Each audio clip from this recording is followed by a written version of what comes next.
مرحبا بكم مشاهدينا الكرام في هذه النشرة الإخبارية المفصلة، حيث نواكب معكم آخر وأهم المستجدات التي تهم المواطن المغربي.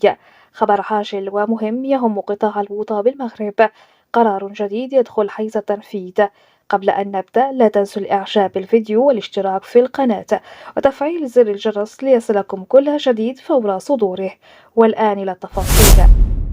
نشرت الجريدة الرسمية قرارا جديدا لوزيرة الاقتصاد والمالية يحمل رقم 936-26 دخل حيز التنفيذ ويهدف إلى تحديث الإطار التنظيمي الخاص بتوزيع وتسعير غاز البوتان بالمغرب بعد مرور سنوات طويلة على العمل بالصيغة السابقة.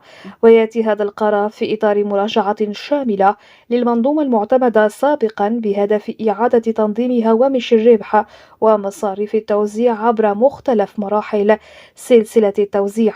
ويشمل هذا التحديد جميع المتداخلين في القطاع من شركات التوزيع إلى المستودعات الوسيطة وصولا إلى الباعة النهائيين مع اعتماد معايير جديدة مرتبطة بحجم قنينات الغاز.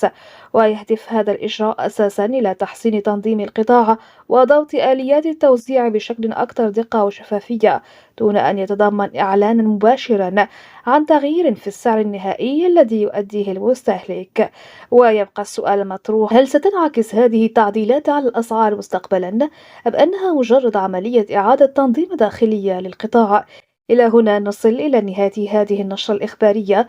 لا تنسوا ترك آرائكم في التعليقات ودعمنا بالإعجاب والاشتراك لمواصلة تقديم آخر الأخبار الحصرية.